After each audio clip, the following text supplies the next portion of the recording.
guest social media mastermind, media mogul here today is a guy. Our next guest is a guy who literally was live streaming 5 days a week for years straight, built an amazing online network, and has just absolutely kicked back. You may recognize him from the Pirate Syndicate, but it's our good buddy Russ Johns joined us here on Social Media Day 2022. Russ, what is going on, my friend? How you doing? Scott, I'm just humbled to be here once again. You are a light in the world, and I just appreciate all the things you're doing to put a little bit of motivation and inspiration out. So thank you so much for inviting me here. Well, you were on the very short list. I was like, okay, we're doing this. We got to get Russ on. We got to talk, because you're like the king of it, positive, of bringing feel good to, I was a pleasure to be a guest on your live stream a while back. We've had you on the podcast as well there for you, but I was always, one thing is tuning in and seeing it, I was always blown away at the engagement you had. I mean, you had so much engagement, people commenting from all over the country and over the world in some cases, depending on what's going on and stuff like that. And I want to get, and how long, I mean, people, when we get into talking about social media, and I'm probably referring a little bit more to those that aren't working for a job, but they're probably looking to build a brand, they're looking to leave or do something on their own, start off there for you. Yeah, in today's world, there's not a lot of patience. A lot of people want instant gratification and don't have the patience to set something up and build it brick by brick. You know what I mean? Can you talk a little bit about what it took to build that up and kind of the dedication and consistency levels? Yeah, thanks for that, Scott. And as well as anyone, because you've been there, done that, you bought the t-shirt, you bought the mug, is that content creation is more important now than ever before. And like you mentioned, the instant gratification mode that we're all in, getting the package from Prime the same day, being able to order things just instantly and have them delivered to your door is really part of this process that we're in right now.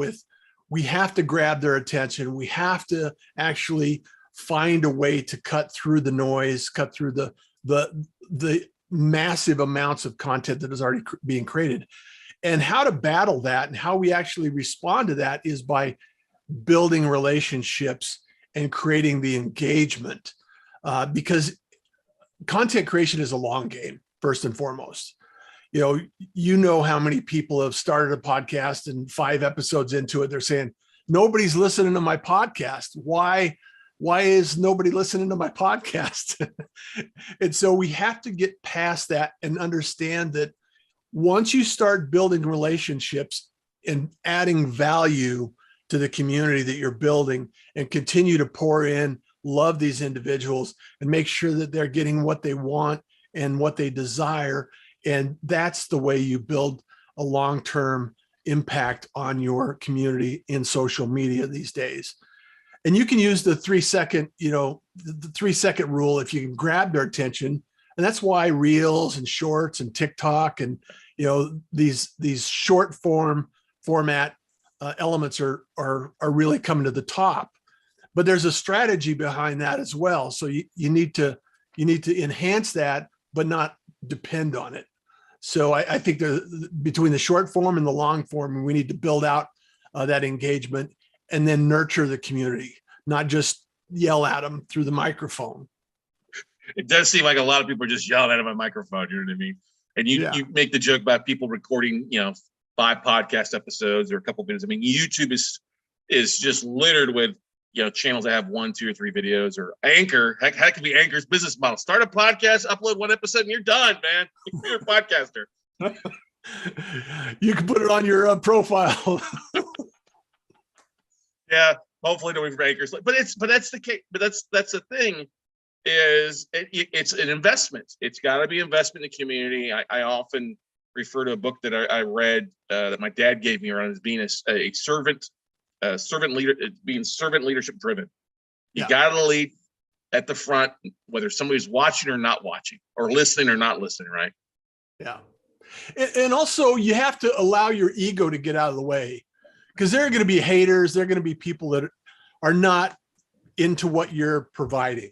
It's like they're not your audience. I can't be for everyone, and hopefully not everyone is going to discover me. And that's the beauty of it is once you start getting crystal clear, and there's nothing more valuable than podcasting every day or weekly that allows you to get your mind in a place that allows you to get clear on what your message is, because you're repeating it. You have to get clarity on what that is and adjust and react and respond to that message. And then, people show up. It's amazing how people start showing up when you create the value and that message is consistent. One of my producers I used to work with, Tracy, she heard the show every single day. So it's like, I'm tired of hearing the same thing every day. It's like, well, that's kind of the whole point of it. It's like, kindness is cool and smiles are free. It's like, I have the mug. I bought the mug.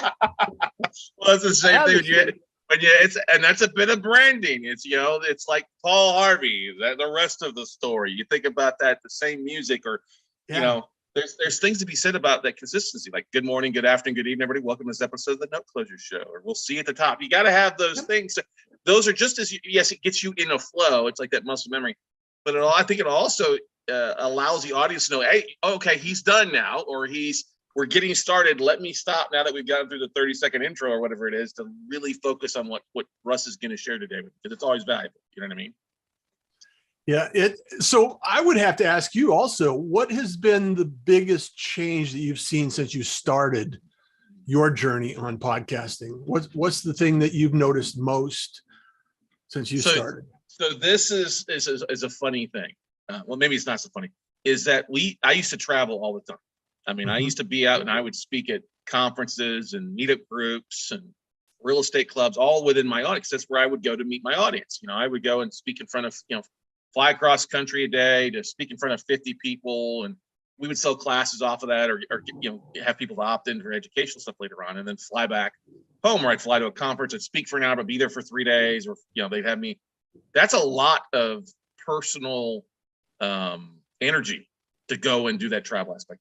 When we started podcasting, we first started off with 150 days straight of Facebook Lives, just to kind of build an audience to see how that was going. And I really didn't want to do a podcast, because I was like, oh, it's all this work. I could just do Facebook Live for free. You know what I mean? Whoop-de-doo, smartphone, I do it.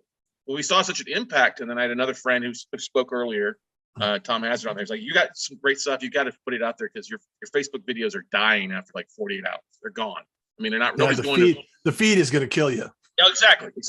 So I said, okay, so we did that, but it was amazing in that I was like, wow, this is truly a digital. It's when we started getting people coming in saying, hey, I've been listening to you for 6 months, or I've been binging you for 60 days, or one black lady called, but she's usually the only white man I let in my bedroom at night. I'll take that as a compliment. I take that as a compliment. There's no way she's laughing with me. She's still a student today on stuff like that. But I started seeing that. I was like, okay, I'm actually reaching more people. If I don't travel, I stay home here. I'm reaching actually a better quality person who are listening. They're retaining more information. Yeah, we can still do it. But I can knock out 3 podcast episodes, or I can knock out 3 guest appearances, versus me flying out for 30, 40, 50. Now we do a lot of stuff via Zoom still, but the travel schedule completely changed because we revamped it because of the value of pod. And then now when we do take a little bit of a hiatus, we had a little pod fade a month ago. We didn't do an episode for about 60 days. I was like, oh, we got to get back in. We got to get that message back up, because people are like, are you okay? What's going on? Good to go, Scott. Yeah, exactly. We see you doing stuff on YouTube. When's it going to be released on podcasting? Because I don't want to watch a YouTube video. I want to listen to you. Yeah. And so that's the thing that's been really one of the most valuable things, is like, I don't have to jump on a plane and lose 2 days of travel for every 1 day I'm in a position. You know what I mean? So that's added a lot, 2/3 of the year back to me. And the other key benefit that a lot of people haven't considered or thought about, that you probably have experienced, is the idea that when you go to an event, there might be 50%, 60% of the people that are not resonating with you personally. However, when you're on a podcast, the people that are listening on a regular basis, and I get this all the time, it's like, I miss your podcast, Russ. And so they're really there for the value you personally, Scott, is delivering. And so if they're already signed up for some other event, some in another city, you've spent that time, you've invested the information and the energy, and they may not necessarily be excited about what you're delivering just because this personality wise. Exactly. Yeah. I mean, I'm not everybody's cup of tea. Not everybody likes my sense of humor, and that's totally fine. But that's the case. I think we, as entrepreneurs, when we start off, we think we want everybody to like us. And one of the greatest lessons from my mentors, Greg Reed, who's the author of Think and Grow Rich, 3 Feet from Gold, and a bunch of other books, was teaching me that you need to focus on your pot. Don't worry about, the pot. Your pot is the people that like you, they love you, your biggest cheerleaders, your true clients. There's other 2 pots out there. There's one of folks that don't know you, and it's your job to kind of reach out to those folks. But there's that middle pot of folks that aren't going to like you because of how old you are, how young you are, how your skin color, your sex, your religion, your age, whatever. They're just not going to love you. But we oftentimes, with us as entrepreneurs, especially in social media, we post something, we see the 21 likes, but then there's like the 2 ugly comments from somebody. Oh, what do you know? You know what I mean? And that stops a lot of people from, that one person said something ugly. Forget that one person. 100 people watched your video. That's the 100 people you want to focus on. Just go block that one person and move on. You know what I mean? Absolutely. And I say this often, and I share this with anyone that'll listen, is that the struggle is the fuel for success. Because you really, when you think about it, it's all a matter of perspective. Those 2 comments out of 20, it's really just, okay, allow that to become experience, avoid the ego and say, listen to it and say, well, how can I improve and add value from this experience? Instead of, just being dismissive, you can actually learn from that experience and take it and move it forward as fuel for your success. Well, that's the thing. It helps you build a little thicker skin. I mean, I remember when my 3rd episode, I jumped on iTunes. I was looking, and there was somebody left a bad review, like, you need to do a better microphone. I was like, thank you for the feedback. I will get better at this, Yeah. And I think that's, we talked about patience, but it's also, if we all waited to be perfect podcasters when we get started, there'd be a lot of episodes or lots that never got created, right? Yeah. Well, everybody starts at zero. So what was the biggest change, aha moment with you from when you started on different things? I mean, you've been around for a little while. You got a little bit of seasoning there, but when you started, the Pirate Syndicate versus what it's become. I have often had this epiphany that I thought was a great idea. And there've been many times where I've created some amazing stuff that absolutely nobody wants. So the biggest epiphany is stop, listen, ask questions, be curious, and learn what others are looking for. And if you could start with a problem and solve that problem and add value along the way, that's the biggest thing that you can do in life is just help people discover their own gifts, their own message, and everything that they're doing along their journey. Because right now, we don't need a producer. We don't need to ask permission. That's why the whole pirate broadcast exists. Back in the day when everybody had a license and everybody was required to get permission, the pirate broadcasters were the outsiders that didn't ask for permission. They just broadcast. They put up a tower and said, "Hey, I'm broadcasting." And or just drove around in a van. They drove around in a van, exactly, out on a ship on international waters. Right. And the reality is you are the media. You have the ability and the opportunity to broadcast and create content and do what you want to do. And so you just have to be curious and listen to what others are searching for, solve that problem instead of creating a solution that nobody has a problem for. What platform do you think is solving more problems now? If you were to think about it, is it the video? Is it LinkedIn? Is it blogs? What do you think is solving problems these days? Well, I'm moving in the direction of creating a membership site and creating courses that I can actually attract and engage the people that want to learn what I'm sharing. And I think that is going to be fueled by short form content that advertises and promotes the availability of that solution and that problem, that people can actually join in, learn, collaborate with other people and build things. Because I really believe in community. I really believe in the idea that we're all working together to solve a very similar problem when we talk about broadcasting, podcasting, and content creation. There's a continuing theme that comes up all the time that, it's like, yeah, I'm having that same problem too. How do you solve it? Well, let's work together to figure out this resolution and figure out how we can make it better and improve it. Well, that's the beautiful thing is they say, if you want to go fast, go alone. If you want to go far, go with a team. Surround yourself with a tribe. Seth Godin's one of my favorite books, Tribe by Seth, is so true. Yeah. In that we really need leaders out there tribal leaders, our pirates lead the way, to help folks overcome issues, because everybody struggles with issues. And I think one of the great things about social media too is I think those individuals that are willing to be vulnerable and sharing their issues, what it is, whether it's something technical, something mental, PTSD. We all know there's a lot of stress going on in the world these days, stuff like that. Those are the ones that I think identify more with their audience. They have a stronger bond with their audience and actually really do solve a lot of things more so versus trying to put that facade of perfection out there. Yeah. Well, life is an experiment, really, Scott. I mean, we're just going through and the challenge always is that we're looking at it based on our comparison to our history, because it's often challenging to think about what our future could be.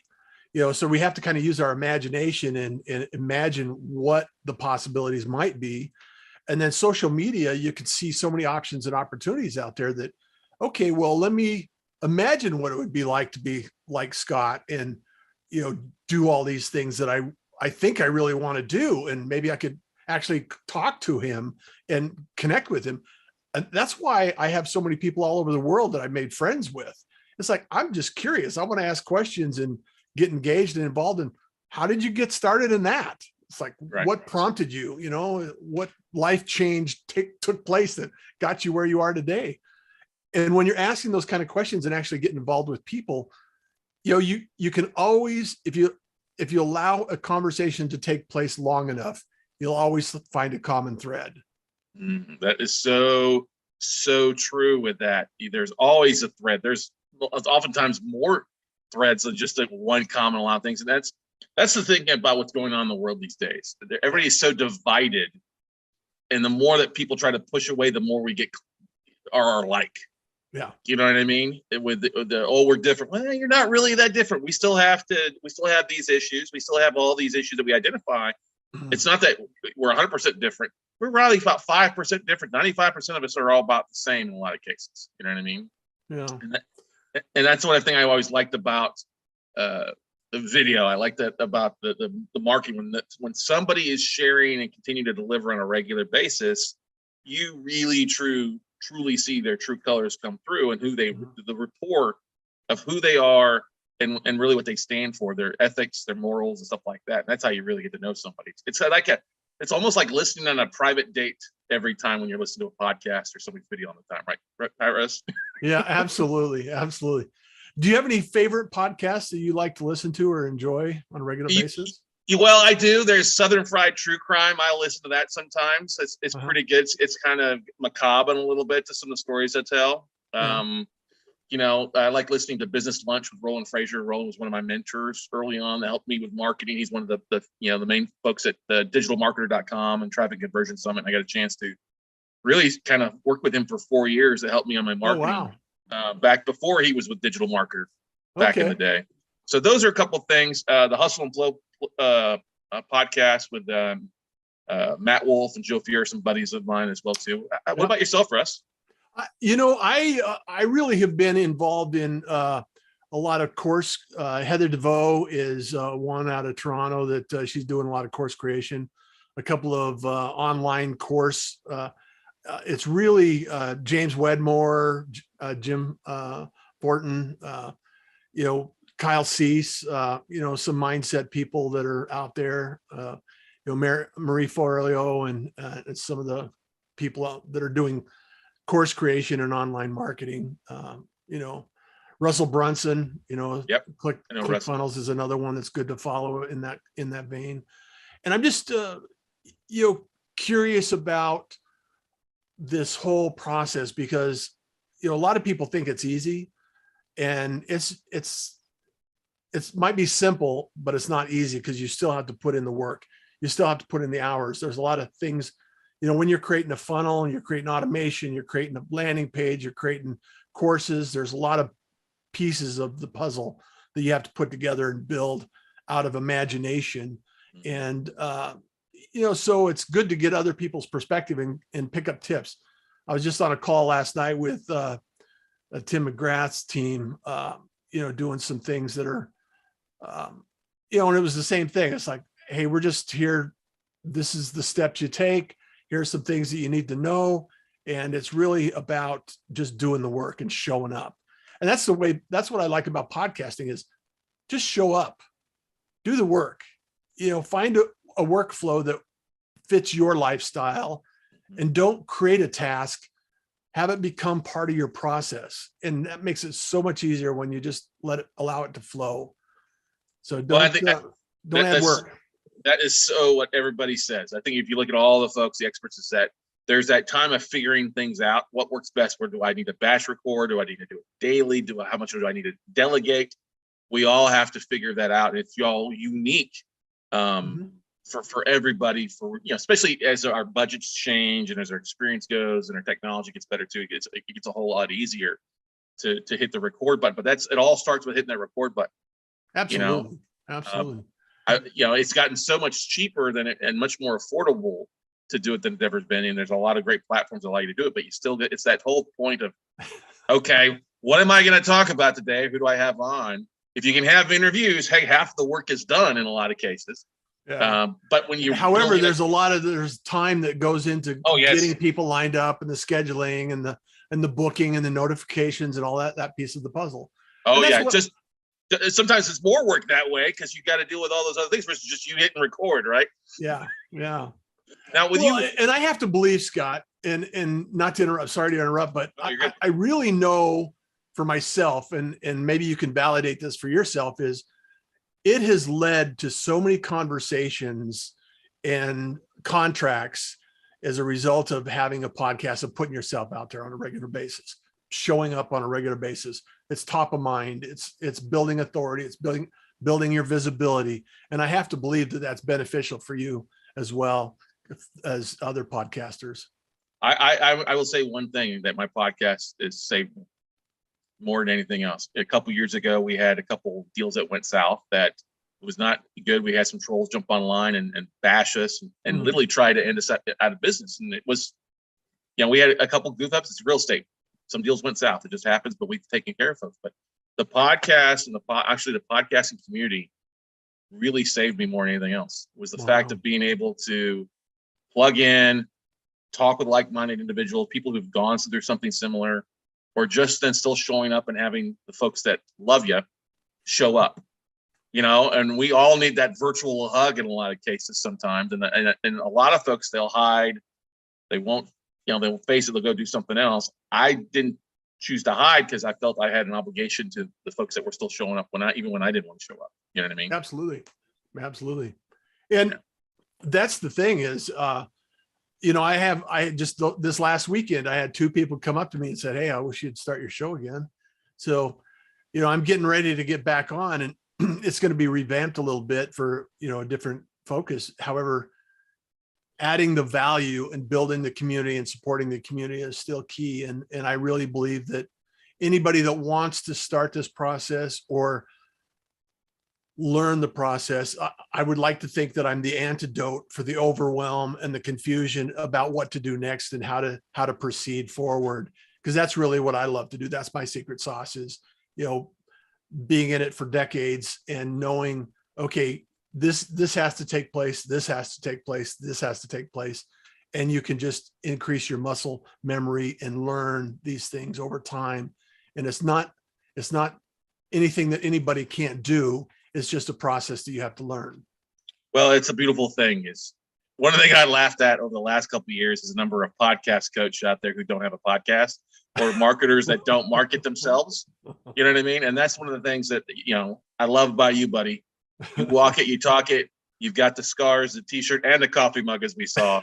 Of the experience, but that's what people need. There's so much noise. Sometimes you need somebody just to slice through and say, hey, here, I'll hold your hand. This is how we do it. This is the step-by-step process to help you get through all that noise and help you create something that is not only an asset for yourself, but for asset for your clients, and make things a whole lot better. And I'm also teaching producers how to improve their skill set to produce shows for other people. And there's a lot of marketing agencies that don't have the resources yet that need some support and assistance on events, hybrid events, clients that want to start a show that they don't want to do it themselves. They just want to show up the microphone and walk away. They want it all done for them. And so I'm filling that void. And the other thing that I want to fill and I want to share with your audience and the social media crew is, the kindness crew that I started. And you can actually just sign up. You can text a yes to 602-830-5555. And it's just a daily inspiration to keep you motivated and inspired to, get through your day and maybe spread a little happiness and a little more kindness, because, kindness is cool and smiles are free. So it says it on the mug right here. It says it on the mug, but that is so true. We need a little bit more kindness and hugs, and smiles definitely are free. And it takes a whole lot less energy to smile than it does to frown. You know what I mean? Absolutely. Absolutely. And I like laughing too. I'm going to bust down and laugh, every chance I can. So in the words of the great and late Jimmy Valvano, it's good to, be brought to tears, to smile, and to laugh every day. It's in the, when you be brought to emotion in some fashion in a great way, it's a healing thing, and we need that to be healing what's going on in the craziness of the world these days. We need to be more of that cure when it comes to media versus being the dividing factor out there. And I think podcasters really are that healing factor in helping people identify, hey, that you're not alone, even though you may feel like it. There's a lot of folks, whether you're looking to learn something new or just need to connect with some folks or unwind, there's an audience out there for you, a tribe to follow. So absolutely. Well, Russ, Scott, it's been amazing to hang out with you. Every time I get to come out and hang out with you, it's I always learn something new. So appreciate that. Are you heading anywhere soon? Any events in the upcoming future here? I have a couple of, there's a LinkedIn local here that that's going to be coming up, and a couple of social media events that are coming up in Arizona, Phoenix here. And I just got back from a trip to Colorado. And so I'm going to be here for the duration. I got a couple of things that I'll be working on. Like I said, I'm going to be launching some courses. I'm going to be releasing some free courses for the Pirate Syndicate, and recruiting a few more producers for other work that needs to be done, and just doing what I can to support the community, Scott. So. Awesome. Well, Russ, we really appreciate all that you do and all that you continue to do, and look forward to when you get those courses done. Let us know. We'd be glad to help out, get the word out on what you're doing as well for you. Absolutely. Right, I'll keep you posted. We'll do, bud. Thanks so much, Russ, for brother. coming on social media today and sharing your honesty and experience with everybody here.